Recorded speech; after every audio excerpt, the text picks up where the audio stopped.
Hablemos del ensamble gran canónico cuántico, por fin.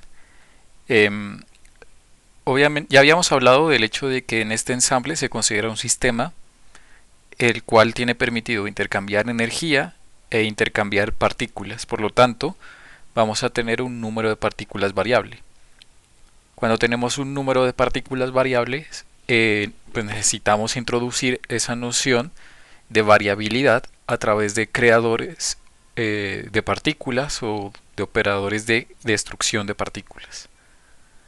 Entonces, eso lo hicimos a partir de decir que los estados sobre los cuales, bueno, que más bien van a representar a mi sistema, no son estados en un espacio de Hilbert, sino más bien en un espacio de Fock.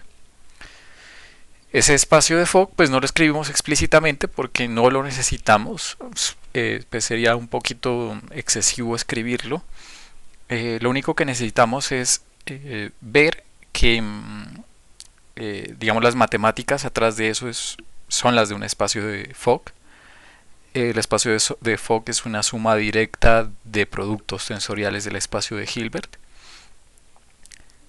Y eso es todo. Al final llegamos a una representación muy conveniente, la cual era la representación número de partículas. Todo eso lo vamos a condensar, es decir, siempre que vamos a hablar de un estado, vamos a hablar de un estado en el espacio de Fock. Pero pues a veces yo puedo cambiar palabras y tal vez no tenga en cuenta eso, yo voy a decir el estado del sistema o me voy a referir también como un ket en el espacio de Hilbert, pero deben tener en cuenta que cuando hablamos de número de partículas variables, formalmente ese ket no es o no pertenece a un espacio de Hilbert, sino a un espacio de Fock. Ahora, nosotros cuando hablamos de estos estados, pues también vamos a referirnos a autoestados de H y autoestados de N. O sea, esa es la condición que vamos a imponer. Y pues también cuando hablamos de un ensamble gran canónico, este ensamble ocurre en el equilibrio térmico. Es decir que esto conmuta por la ecuación de Liouville y por lo tanto si diagonalizo H en una cierta base, ρ de equilibrio, es decir, la matriz de densidad se diagonalizará o tendrá una descomposición espectral en esa misma base. Eh, Ahora, pues también eso quiere decir que la base de ρ también servirá como base para diagonalizar el número de partículas. Al final podemos hacer todo el tratamiento que habíamos hecho anteriormente, pero pues necesitamos un poco más de matemáticas y paciencia, y yo no quiero hacer eso. Quiero ya de una vez saltar a aplicaciones de esto, por lo tanto voy a decir más bien que después de un largo tratamiento matemático, uno podría llegar a esto, ¿sí? O sea, de hecho es intuitivo, uno a punta de intuición puede llegar a esta expresión, a la del ensamble gran canónico, pero formalmente pues requiere hacer unas cuantas operaciones. Al final yo puedo descomponer H y N en su medida espectral y pues cuando hacemos esa descomposición espectral hay que recordar que estos viven en un espacio de Fock. Ahora, claro, fijémonos que los pesos que acompañan a cada uno de los estados de Fock pues hacen las veces de probabilidades. Por lo tanto, cada uno de estos se interpreta como una probabilidad que la saqué aparte. Entonces, por eso le llamo la probabilidad gran canónica del estado psi sub k. También tenemos la función de partición. La función de partición va a ser la traza de esto. Pero esa traza, pues a ver, la traza siempre va a ser como poner en sándwich con, digamos, ciertos estados. Bueno, en sándwich un operador y sumar esto, ¿sí? Pero ahora estos estados en el cual yo lo pongo en sándwich o aplico este producto, pues serán eh, bueno, estados en un espacio de Fock. Entonces esta traza pues se vuelve un poco más larga. Ahorita vamos a ver abajo a qué me refiero. Bien, otra cosa, pues la entropía eh, en una base, digamos, donde se pueda diagonalizar a, a la matriz densidad canónica, se puede escribir simplemente como esta suma. Esta es la entropía de von Neumann, en donde usamos los pesos de probabilísticos. Al final, si usamos esta entropía, esto nos puede llevar a la definición de un gran potencial, que olvidé escribir el nombre, el gran potencial. ¿Qué es este gran potencial? Pues simplemente introduzcan aquí todo, introduzcan aquí esto, se van a dar cuenta que al final vamos a obtener el promedio de la energía interna menos mu, o sea, el potencial químico, el promedio del número de partículas menos temperatura por la entropía. Y todo eso, cuando hago esta resta, eso va a ser igual a menos k Boltzmann T logaritmo natural del z gran canónico. Claro que depende del potencial químico, de B y de T. Todas estas son parámetros de control. ¿Sí? Eh, Ahora, ¿qué sucede aquí o qué interpretación física tenemos sobre el gran potencial? Se puede interpretar como la cantidad de trabajo que puede hacer un sistema si varío la energía interna y el número de partículas, si, pues si mantengo obviamente mu y t constantes. Entonces tiene una interpretación física. Eventualmente, si necesitamos ir a fondo con esta interpretación física, pues lo haremos, pero por ahora no explicaré más de este gran potencial, sino cuando lo utilicemos. Y quiero mostrarles cómo se haría esa traza. Fíjense que z gran canónico, o sea, la función de partición gran canónica sería este sándwich, pero hay que interpretar que sería este k. Cuando escogemos la base de ¿cómo se llama esto? La del número de ocupación. Entonces podemos cambiar esto con ese número de ocupación, ¿sí? En donde 0 indica el estado 0, 1 indica el estado 1 y P indica el estado P. Y N indica el número de partículas ocupando ese estado. ¿Sí? Listo. Entonces yo lo que tengo que hacer es poner una traza y se traza sobre estos elementos. ¿Sí? Y ahora, pues, ¿qué significa esta suma? Esta suma significa, voy a ponerlo por acá explícitamente, significa que estoy sumando sobre n0, es decir, n0 adquiere valores 0, 1, 2, 3, n1 adquiere valores 0, 1, 2, 3, así hasta np que adquiere valores 1, 1, 2, 3, 0, 1, 2, 3, y así, ¿cierto? Hasta infinito, de hecho.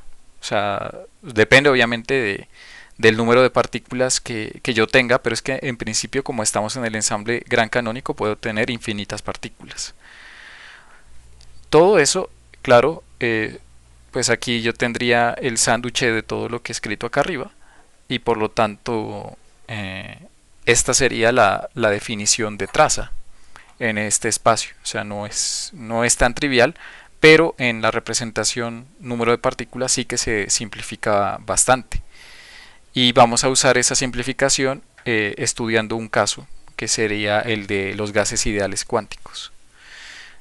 Entonces, pasemos, ya creo que esto es suficiente por ahora. Vamos a estudiar, digamos, la potencia del ensamble gran canónico con gases ideales cuánticos. Entonces, vamos hacia eso. Vamos a asumir un gas ideal cuántico cuyo hamiltoniano es este. Es un hamiltoniano libre. Claro, cada una de la energía, digamos, individual de cada partícula va a venir caracterizada por un p cuadrado sobre 2m. Es netamente cinética y además la partícula, estamos asumiendo, no es relativista. Y seguramente pues p será pues la base de los momentos. Entonces, ok, digamos eso por un lado. También, por ejemplo, vamos a asumir que el gas nuestro gas cuántico está confinado, ¿sí? En una cajita. Si está confinado en una cajita, vamos a usar el principio de de Broglie, en donde el momento, ¿sí?, es igual a h barra veces el número de onda. Recordemos que, bueno, tenemos h barra, pero el número de onda es 2pi sobre... rayos, lo olvidé.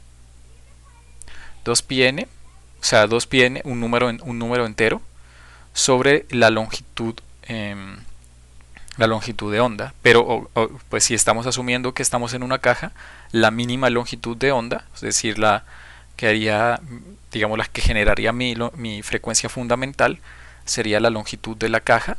Y los enteros, pues como esto es un vector, pueden ser enteros en dirección 1 o en dirección 2 o en dirección 3, que vamos a denotar esto, los vamos a denotar de esa forma. Esos enteros, pues, ¿qué pueden ser? Pueden ser positivos o negativos, ¿cierto? Puede ser 0, por ejemplo, puede ser más, menos 1 y así, o sea, todos los enteros. ¿Por qué? Porque pues número negativo indicaría momento negativo y número positivo pues momento positivo. Entonces esta es nuestra propuesta y eso indicaría pues que no estamos, o por lo menos nos sirve para no trabajar con un P continuo, porque de lo contrario pues esta productoria sería continua, ¿sí? Y pues sería muy loco. Entonces de momento asumamos que estamos en una caja de longitud L, es una caja cúbica de la misma de longitud L, L por L por L, listo, L, L, L. Entonces, digamos, es una buena asunción por el momento. Usamos principio de Broglie para esto. Ahora, ¿qué pasa con la base? Pues listo, la base por lo menos es discreta, pero es que también las partículas tienen spin, entero o semientero. Y cuando hablamos de spin, podemos tener, vamos a poner aquí, ms igual a 2s, que es el spin más 1. Por ejemplo, si estamos hablando de spin 1 medio, podemos tener dos posibles valores m sub s, el que corresponde a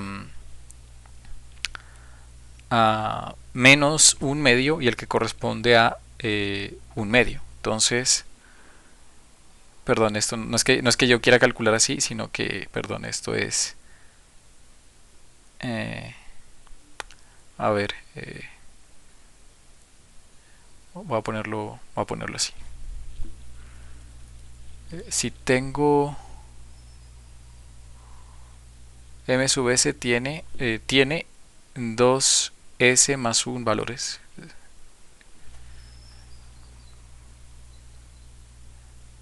Bueno, sí, m sub s puede adquirir 2s más 1 valores, donde por ejemplo lo que acabo de decir, si s es igual a 1 medio, o sea, partículas de spin 1 medio, podemos tener únicamente dos valores. Entonces eso debo tenerlo en cuenta. Es decir, hay bastante información a tener en cuenta, momento y spin de las partículas, el cual vamos a condensar en un parámetro P. Ese parámetro P pues nos va a servir para etiquetar los estados. Entonces, ahora sí, cuando calculamos la traza, bueno, la función de partición gran canónica, que se calcula como una traza sobre este hamiltoniano, lo podemos hacer de esta forma, ¿sí? Aquí tenemos nuestro bra, ¿sí? Esto es un bra, ¿sí? Nuestro bra, que recuerden, esto vive en un espacio de Fock, y los n simbolizan pues que estamos llenando, por ejemplo, n sub, o sea, el estado 0 con n partículas, el estado 1 con n partículas, y así hasta llegar al estado P. O sea, cada una de estas etiquetas más bien lo que se refiere a cada uno de estos posibles estados P. Por ejemplo, yo puedo tener voy a poner un ejemplo de un P. Un P cuyo momento sea, a ver, puedo iniciar con esto. BA, por ejemplo, sea 0 y sean 0 todos, ¿sí? Por lo tanto, aquí voy a tener el vector 0. Y voy a poner que inicia con una partícula de spin 1 medio. Entonces, cuando yo ya fijo esto, estoy dándole un valor a P y vamos a decir que estamos llamándolo a eso como el estado 0. ¿Sí? Vamos a decir, yo no sé por qué. El estado 1 sería, qué sé yo, no sé, 0 acá y un medio acá. No importa, o sea, estoy poniéndole nombres a cada uno de estos y así es como empiezo a, digamos, a etiquetar todo. Y al final, lo que me importa es cuántas partículas ocupan, por ejemplo, este estado. Y esto es lo que pongo acá. O sea, este sería el número de partículas que ocupan, por ejemplo, este estado. Depende de cómo yo lo haya llamado. El número de partículas que ocupan, por ejemplo, este estado y después hago otra combinación de esto y sigo nombrando las partículas. Claro, como esto tiene todas las posibles configuraciones, pueden haber muchas partículas, obviamente. Entonces tengo que poner este corchete sobre P diciendo que voy a sumar sobre todas las posibles configuraciones de este, todas las posibles configuraciones de este y así. Entonces recuerden que era este corchete n sub P, lo habíamos visto antes. Voy a devolverme. Este suma sobre n corchete significa suma sobre n0, suma sobre n1 y así hasta np y hasta que continúe con todos los estados. Entonces recordar esa notación. Que de hecho aquí está la notación. Listo. Ok, entonces ya cuando expando pues puedo tal vez preguntarme por qué pasa cuando el hamiltoniano actúa sobre uno de estos estados y el operador número de partículas actúa sobre uno de estos estados. Entonces, tomemos esto por acá. Voy a copiarlo, voy a pegarlo y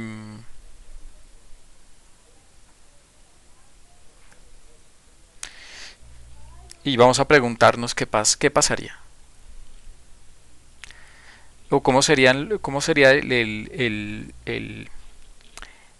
valor propio asociado a este operador que actúa sobre este estado. Bueno, ese valor propio debería ser una cosa como la siguiente.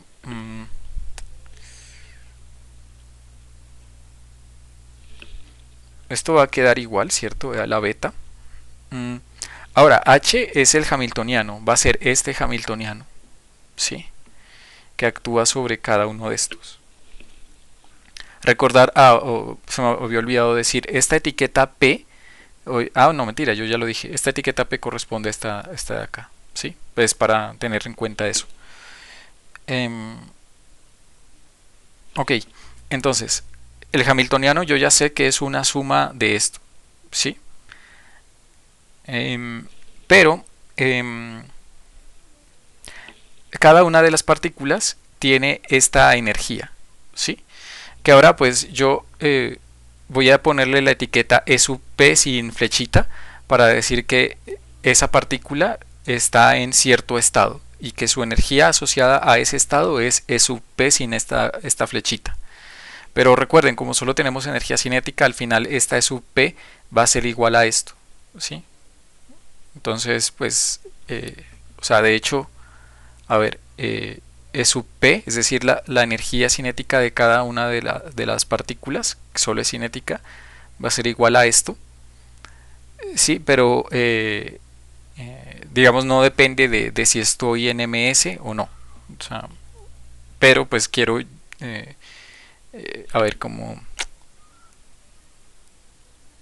Sí, o sea, si ustedes quieren pensarlo esto como una función de acá, que acá depende de dos variables, bueno, más, esa función de dos variables resulta ser independiente de una de esas variables, que es ms, por lo tanto la puedo escribir así.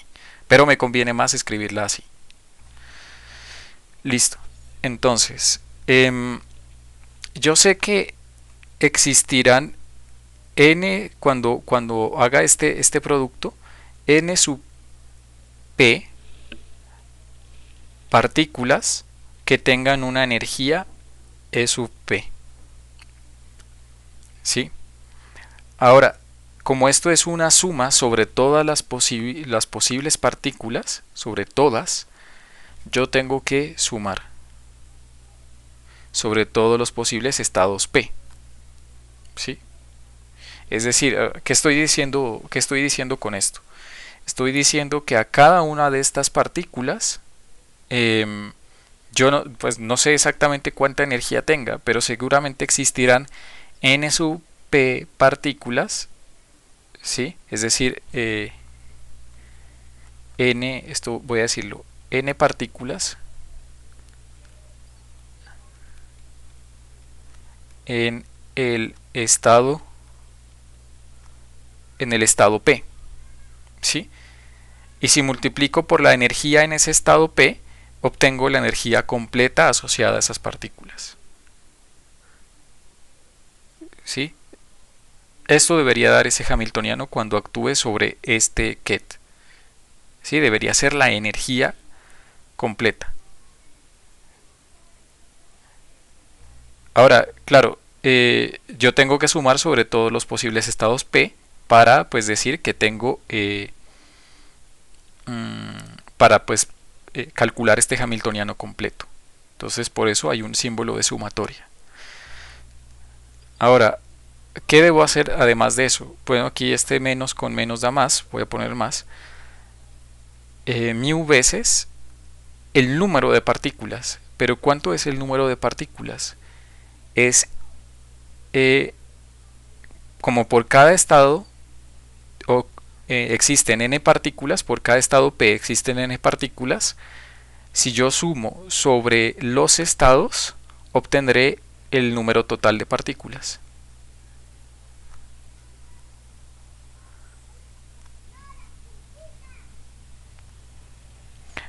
¿Sí? Y esto es el valor propio de esto. Es decir, claro, aplicamos un montón de intuición, es decir, no es que hayamos sido muy rigurosos a la hora de derivar esto, pero es que esa es la magia de usar la base de número de partículas, perdón, la base de número de ocupación. Podemos intuir cuánto va a dar y calcular las cantidades que nos interesan. Y además, pues como esta traza resulta que este valor propio está normalizado, fíjense que aquí vamos a multiplicar por el mismo vector propio, que también está normalizado, y por lo tanto todo eso va a dar 1. Yo sé que es pura intuición lo que hemos aplicado. Si soy riguroso, la verdad se me va mucho tiempo. Entonces, créanme porfa que igual el formalismo de la representación de número de ocupación nos permite hacer unos cálculos bastante rápidos sin tener que pasar por ese espacio de Fock, y pues por eso fue formulada. Ahora, claro, cuando yo aplique este bra sobre este ket, porque ahora es transparente, porque ahora solo tengo números, pues al final lo único que voy a tener es esta sumatoria. E a la beta suma sobre p de, factorizo cosas, e sub p menos mu n sub p. Perfecto. Y eso es todo. Esa es la función de partición que obtengo. Ahora, toca jugar con los números de ocupación para distinguir lo que serían bosones de fermiones, porque no lo había mencionado, pero los números de ocupación en bosones pues pueden ir de 0 a infinito, pero en fermiones no, y eso se debe a la propia naturaleza de antisimetrización, que la verdad no la estudiamos. De hecho es más sencillo que todo el formalismo que tratamos en el video de la representación de número de ocupación, en donde estudiamos algo de los espacios de Fock simétricos, o sea, tomamos un subespacio de Fock, el cual se puede crear a partir de productos de Kets, o sea, productos, 0, 1 y así, y después coge y se aplicaba un operador de simetrización, pero también hay un operador de antisimetrización, y la consecuencia de usar ese operador de antisimetrización es que no puede haber más de una partícula ocupando un mismo estado. Si pongo otra partícula, todo la amplitud de probabilidad se cancela y por lo tanto yo sé que no puedo tener fermiones ocupando el mismo estado. Entonces, ¿en dónde se refleja eso? Ya aquí ya no tenemos que meternos con los espacios simétricos o antisimétricos.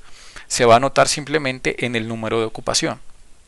Entonces, eh, fíjense que el formalismo ayuda bastante a simplificar las cosas, porque ahora puedo imponer esta regla. Si las partículas son bosones, n sub p, pues donde n sub p sería el número de partículas que ocupan un cierto estado p, pueden ir de 0 a 1 a 2 a 3 y así hasta infinitas. Y si son fermiones, en esta representación, producto de la antisimetrización que viene escondida detrás de todo el tratamiento que hicimos anteriormente, pero pues bueno, un análogo a ese tratamiento que hicimos previamente, lo único que tendremos es que n sub p va a ser 0 o 1. Y listo. Increíble. O sea, a mí me parece que la representación número de ocupación, si alguien no la apreciaba, porque sí, en principio es compleja, pues aprecie que la verdad es sencilla comparada con todas las cosas que debemos hacer para definir, por ejemplo, espacios de Fock, y que la representación número de ocupación nos permite hacer calcular hamiltonianos a punta de intuición, ¿sí? Entonces, me parece brutal. Y ahora pues lo que vamos a tener aquí será ZG será igual a... a ver, entonces, ya tenemos esta regla, pero fijémonos en que esto que está aquí se puede escribir de otra forma, incluso para que esto quede más sencillo aún. Entonces, ¿cuál sería esa regla? Entonces, vamos a ponerlo por acá. Claro, la exponencial se puede escribir como productorias, ¿sí? Entonces, este sale y se puede ver como una productoria sobre P. Entonces esto sería productoria sobre P. Como es una productoria sobre P, pues las productorias va desde 0, o sea, P0, hasta infinito. ¿Sí? Pero lo bueno es que aquí aparece P0 y por lo tanto aquí sustituyo 0, y lo que obtengo es que este término, por lo menos el primero, P0, no depende de N1 ni de NP, o sea, de ninguna de los subsiguientes símbolos de sumatoria, de los índices de los símbolos de sumatoria. Por lo tanto, al final puedo escribir esto en sí como una productoria de sumas. Entonces, productoria, eh, esto es una productoria de P igual 0 hasta infinito de sumas, ¿sí? Porque cada una de las sumatorias va a estar acompañada con su respectivo término, cada una. Y después se van a multiplicar cada una de las sumatorias, por lo tanto esto se vuelve una productoria de sumatorias. Entonces esto va a ser la productoria de P igual a 0 hasta infinito de n, porque ahora ya no dependo de un n0 ni de nada de eso, solamente de n, de e a la menos beta epsilon Voy a ver si este sí, creo que... Sí, este se mantiene. Este se mantiene. Epsilon sub p menos mu n. Claro, epsilon sub p porque pues eso va a depender, la energía va a depender de cada uno de los estados en donde estemos. Listo. Ahora vamos a aplicar los números de ocupación. Entonces, si son bosones, para que esta sumatoria converja, pues, es decir, para que podamos usar la formulita de una suma geométrica, pues necesito que lo que está en el exponente sea positivo. Bueno, mentira, todo esto necesito que sea negativo, ¿sí? O sea, con el menos basta. Por lo tanto, lo que puedo decir es que beta veces epsilon p menos mu tiene que ser positivo, ¿sí? Porque sí, acá hay un menos que hace que eso sea negativo y por lo tanto pues todo está bien, pero necesito que eso sea que ahora sí lo que está aquí adentro sea positivo. Beta es positivo, por lo tanto yo necesito que esto sea positivo, ¿sí? Listo, esto es positivo y por lo tanto eso ya me impone una condición. Necesito que E sub P, es decir, la energía de cada una de las partículas, sea mayor que el potencial químico. De lo contrario, esa suma no converge y por lo tanto, pues sucede algo raro. Y es que la cajita empieza a vaciarse. Ahorita vemos cómo interpretamos eso. Sería como un anticondensado. Pero después estudiamos lo de los condensados. Listo. Entonces aquí sería la productoria desde P igual 0 hasta infinito. Y obviamente si asumo esto, tengo que asumirlo, si no lo que voy a decir no es cierto. Esto sería igual a 1 sobre 1 menos e a la menos, estoy aplicando formulita de la suma geométrica, epsilon p menos mu.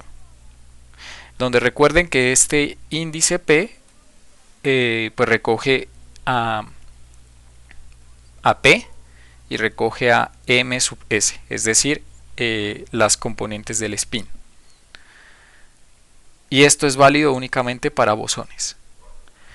¿Por qué? Porque al aplicar la fórmula de la suma geométrica, n tiende a infinito, por lo tanto puedo tener una sumatoria de un infinito número de partículas. O sea, pueden haber muchas partículas ocupando un mismo estado.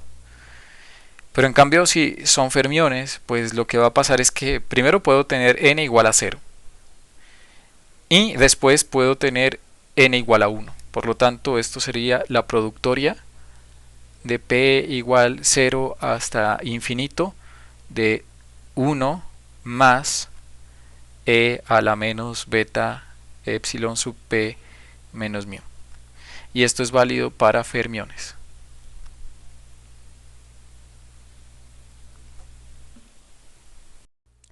Entonces, pues uno se preguntaría también por cantidades de interés como por ejemplo el número promedio de partículas. Número promedio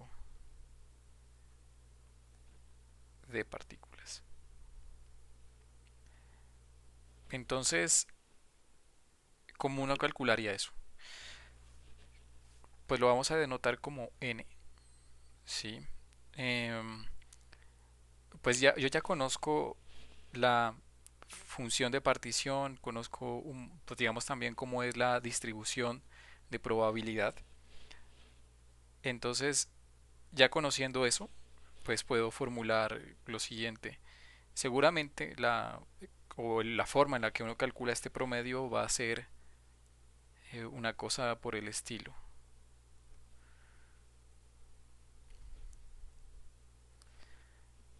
Y pues como es el promedio del número de partículas, recuerden que el número de partículas sería pues la sumatoria sobre cada uno de los p's de n sub p. Y todo esto dividido entre este factor de aquí, o sea, lo mismo.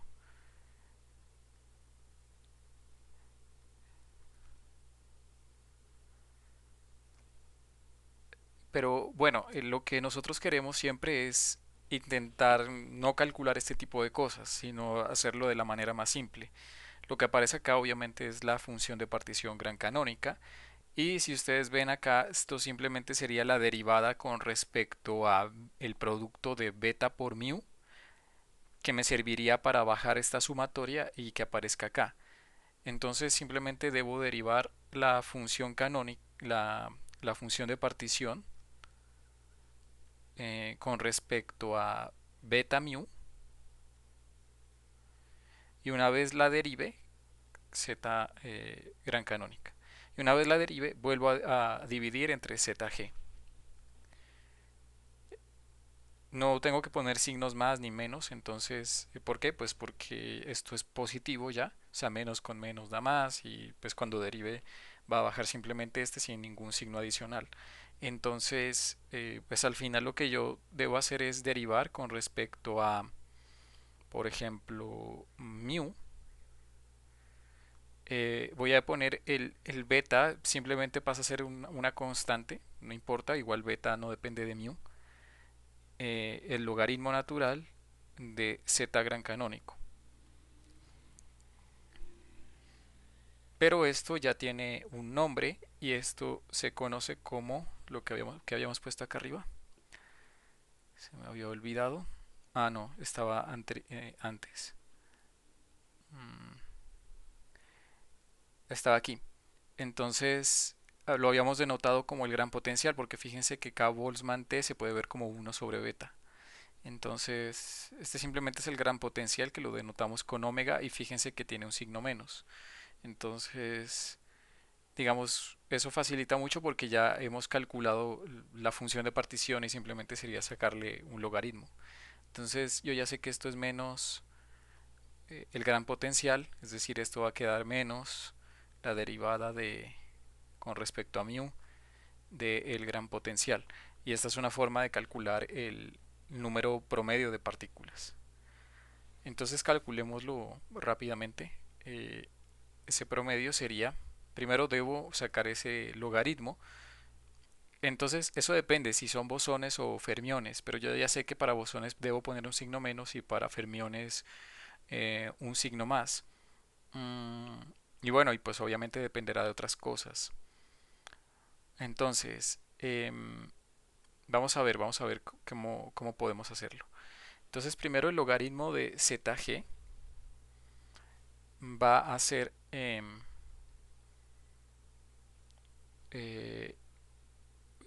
dependiendo obviamente de si son bosones o fermiones. Primero intentémoslo hacer con bosones y si sale muy diferente, pues no lo intentamos para fermiones, pero si sale muy parecido, pues lo intentamos. Em, Derivada con respecto a mu 1/beta y listo, y el logaritmo. Esto va a ser una suma porque la productoria bajo logaritmo se convierte en sumas. P igual a 0 hasta infinito de. Entonces, si son bosones, voy a tener un signo menos con el cual debo lidiar. Menos 1 menos E menos beta epsilon 0 menos mu. Listo. Ok, y ahí estaría como el cálculo para bosones. Para fermiones no resulta este signo menos y además hay un signo más por acá. Entonces, combinemos esos signos porque pues, resulta que pues, se pueden combinar y escribir todos de una sola vez. Usemos más, menos, más, menos. ¿Eso que me indica? Pues más es para fermiones y el menos para bosones, pero condensémoslo en una sola notación. Por lo tanto, aquí vamos a tener más menos que sale y después tengo que poner el 1/beta afuera y derivar con respecto a mu, pero bueno, también va a salir la sumatoria va a salir, va a quedar acá. Bien. eh, bueno, y perdón, aquí había un logaritmo. Obviamente aquí hay un logaritmo. Listo. Y como hay un logaritmo, pues derivo con respecto a mu. Entonces va a quedar eh, 1 más menos e a la menos beta epsilon p menos mu. Y la derivada de esto con respecto a mu. Entonces primero queda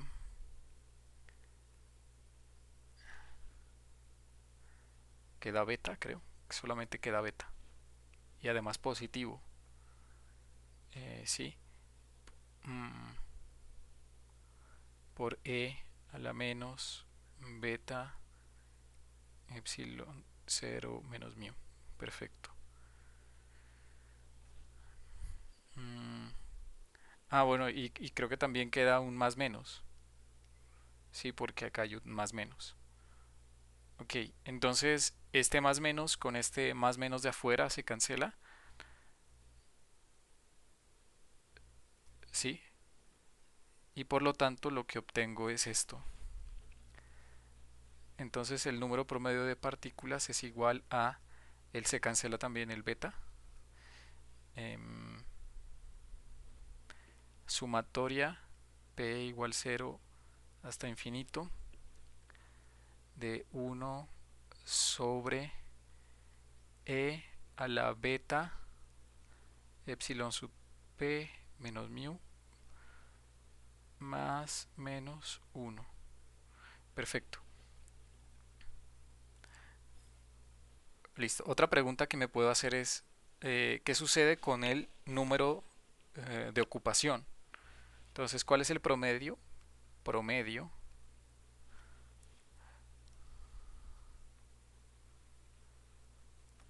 de el número del número de ocupación?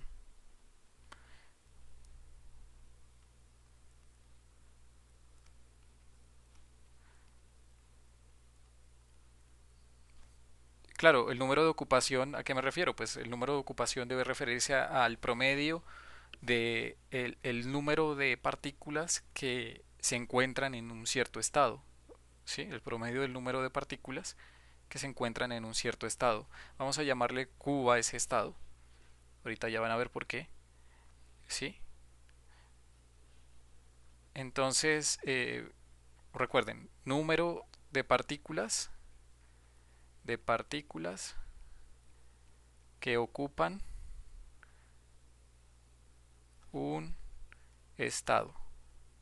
En este caso el estado es Q. Listo. Entonces, pues eso sería esto. Y por lo tanto, en este cálculo que hicimos por acá arriba, no tenemos que preguntarnos por esta suma, sino que debemos preguntarnos por el promedio de solamente de un número de ocupación. Entonces no tenemos que preguntarnos obviamente por esa suma, sino por eh, NQ. No suma sobre esto, sino sobre... tengo que preguntarme sobre NQ. Listo. Ok, entonces ¿cómo se haría ese cálculo? Pues, bueno, NP, listo. Claro, NQ es el número de partículas que ocupan un solo estado.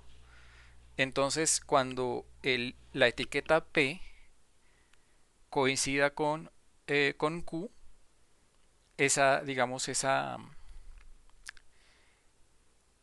sumatoria se vería afectada por la presencia de este NQ y el resto no. De hecho, el resto queda sin NQ y se puede cancelar con lo que está abajo.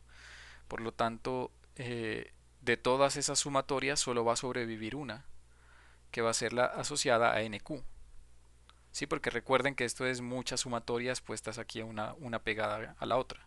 Entonces, al final, pues no quiero eso, sino que lo que quiero es, pues solamente la sumatoria que coincida con Q. Entonces, al final tengo Y obviamente pues esto se va a partir en una productoria. Sí, esto, bueno, ya lo han visto antes. Entonces, no voy a explicarlo mucho. Menos q menos mu nq nq y esto dividido entre suma nq a la menos beta epsilon, epsilon, bueno, en este caso sub q, no importa la etiqueta, menos mu nq. Esto, ¿cómo se puede ver? Se puede ver como si hubiésemos hecho una derivada con un signo menos con respecto a toda esta variable, ¿sí? De todo esto. O sea, lo que hicimos fue calcular eso y bueno, y después dividir entre el numerador, ¿sí? O sea, lo que voy a derivar va a ser esto sin nq. Cuando lo derive va a bajar nq, ¿sí? Pero también tengo que dividir entre lo que antes yo no había derivado. Entonces, obviamente eso va a reflejarse en un logaritmo. Pero bueno, con respecto a qué estoy derivando, con respecto a beta epsilon q menos mu. Es conveniente derivar con respecto a todo esto, es decir, todo esto es una variable. Todo esto es una variable. Y puedo derivar con respecto a esa variable perfectamente. Ok, logaritmo de... mm, ahora, pues ¿de qué? De la sumatoria de nq a la menos beta eq menos mu nq. Sí. Pero primero, antes de hacer esta derivada, obviamente puedo hacer o evaluar esta sumatoria. Entonces siempre vamos a asumir que EQ es mayor que el potencial químico, porque si no, pues esta sumatoria no converge. Esto debería ser positivo para que con este menos, pues el exponente sea negativo y por lo tanto E a la menos algo es menor que uno. Entonces, E a la menos algo positivo es menor que uno. Al final tengo que evaluar esta derivada. Voy a hacerla más acá. Eh, Menos derivada beta q menos mu. Y cuando derive esto, a ver qué va a pasar. No, primero tengo que evaluar la sumatoria. Entonces logaritmo. Entonces esa sumatoria se va a convertir en... Ah, bueno. Y ahí depende, obviamente, esa sumatoria depende del número de ocupación. Entonces, a ver. Sí, va a pasar lo mismo. De hecho, esta sumatoria ya la habíamos hecho. No la voy a volver a repetir. Esta sumatoria es esta, la misma que aparece acá, en donde obtenemos justamente esto o esto. Entonces,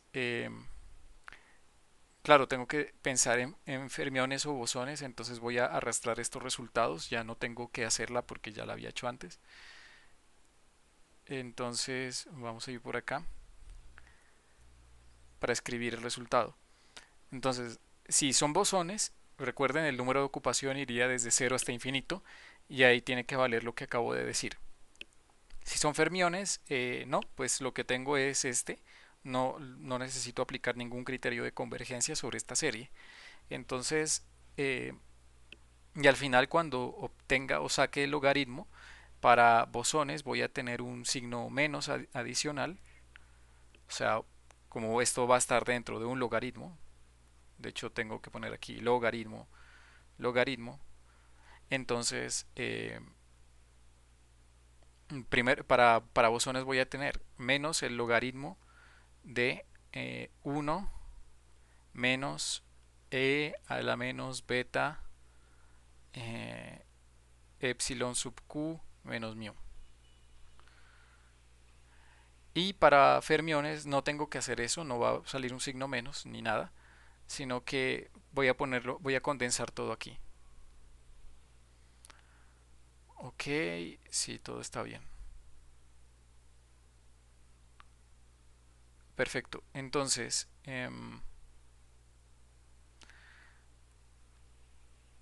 este signo más menos va a salir y con este menos se va a convertir en menos más. Entonces, esto se convierte en menos más. Listo. Entonces solo nos vamos a guiar por este signo, pues para dar nuestro criterio. Más sería, si este signo de acá adentro es más, es un fermión, y si es menos, es un bosón. Entonces, listo. Y ahora pues cuando aplico esa derivada va a quedar menos más 1 sobre eh, 1 más menos e a la menos beta epsilon q menos mu. Perfecto. Y después, cuando derive, va a bajarse un signo menos que va a afectar a este menos más menos y me va a quedar otra vez menos más. E a la menos beta q menos mu. Y haciendo que estos se cancelen, ¿sí? Por lo tanto, al final lo que obtengo es 1 sobre e a la beta q menos mu más menos uno. Entonces el más proviene de fermiones y el menos proviene de bosones. Y si nos fijamos, creo que acá arriba había aparecido antes. Sí, entonces básicamente lo que nos está diciendo es que el promedio de partículas es igual a la sumatoria de los promedios de números de ocupación para cada estado. Eso es lo que nos está diciendo, digamos, esta expresión de acá. Entonces, otra cosa ahí otra relación que tal vez no hayamos notado. Perfecto. Por último, pues hagamos o calculemos la energía. Y pues sí, hablamos de un gas, pero creo que esto es válido para muchos otros sistemas. Y al final, pues en la sección de ejemplos, o más bien de ejercicios, pues se va a ver claro, digamos, esto en qué podría aparecer o en qué tipo de problemas uno podría aplicar un ensamble gran canónico. Entonces preguntémonos ahora por el promedio de la energía en este ensamble y más que todo pues cuando tengo gases. Em, entonces me voy a remitir a lo de siempre cuando pensamos en promedios. Siempre pensar en la función de partición y todo lo que ustedes ya han aprendido. Entonces tomo esto, esta es mi función de partición junto con otras cosas, bueno, función de partición y ¿cómo se llama? Y probabilidades. Entonces, cuando yo me pregunto por la energía total, pues me estoy preguntando es solamente por esta partecita. Es decir, ¿cuál es esta suma? ¿Sí? Pero yo cómo le hago para aplicar siempre esa técnica de derivadas de la función de partición. Mm, claro, yo puedo derivar con respecto a ver, ¿a qué? Si derivo con respecto a beta, se baja todo, ¿sí? Entonces, voy a asumir que beta, el producto beta mu, es igual a una constante, puede ser, ¿sí? Hmm. Puedo asumir eso, o qué otra cosa puedo hacer.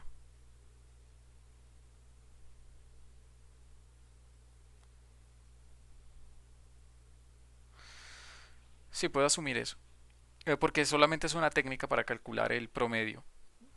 Entonces voy a asumir eso, y por lo tanto, beta por mu es una constante, ¿sí? es una constante. Es decir, mu seguramente depende como de alguna cosa de manera inversa con beta y eso da una constante. Listo, eso es lo que estoy asumiendo solamente para derivar con respecto a beta y que así solamente baje esta sumatoria que depende de epsilon p, ¿sí? Y el otro pues no me aporte porque cuando lo derive con respecto a beta, como esto sería constante, pues sería cero. Entonces, usualmente eso se suele escribir como lo siguiente. Tengo que derivar entonces la función de partición gran canónica con respecto a beta. Pero a la vez tengo que asumir que beta mu es igual a constante, pero no basta con eso. Tengo que dividir entre la función de partición. Eh, Además, cuando derivo con respecto a beta, sale un signo menos, que debo cancelar. Entonces pongo un signo menos. Listo. Entonces, cuando haga todo esto, mmm, lo que voy a obtener será casi la función, bueno, el potencial gran canónico. Pero para que sea el potencial gran canónico, o sea, esto al final va a ser una menos la derivada con respecto a beta del logaritmo natural de zg, ¿sí? Pero falta pues algo para que sea el potencial gran canónico y es dividir entre beta, primero multiplicar entre beta y luego dividir entre beta. Y esto que está aquí adentro es ahora sí el potencial gran canónico. Y estoy diciendo que toda esta derivada a su vez se hace con beta y mu igual a constante. Por lo tanto, esto simplemente sería menos la derivada con respecto a beta de beta veces el potencial gran canónico con beta mu igual a constante.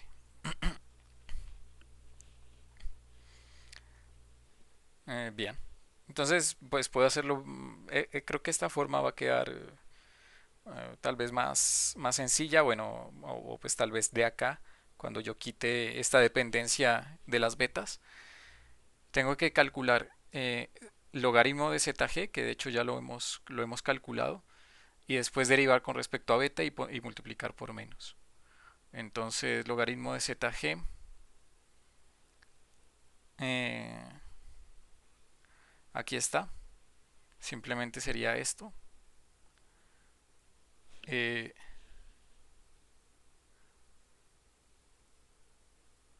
y pues, la verdad me da pereza hacerlo, y al final vamos a obtener algo que tal vez ya todo el mundo, ya todos ustedes ven, y es que esto va a ser la sumatoria con respecto a P de epsilon sub P, es decir, la energía en cada uno de los estados, y por N de E sub P. Entonces, ¿qué era N de E sub P? Eh, bueno, de hecho lo voy a escribir. Yo voy a usar esta notación, pero mejor usemos esta. N promedio de N sub P. Entonces, sí, digamos, era de esperarse porque, a ver, cuando derive, mm, es que si no olvido queda más largo. Sí, esto queda como ejercicio básicamente. Solo tengo que derivar esto. Recuerden que este es el resultado, digamos, de sacarle ese logaritmo a la función. Al final tengo que derivar con respecto a beta. Va a quedar un e sub p y el resto va a ser parecido a esto, a n sub p. Entonces, de ahí sale todo esto. Ahora, en los próximos videos pues, vamos a ver algo relacionado con el condensado de Bose-Einstein y,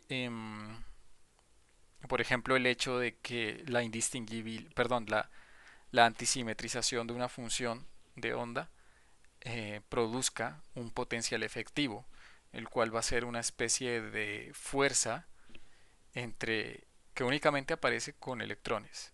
Entonces esto es la fuerza de degeneración y pues más cosas. Esto continúa.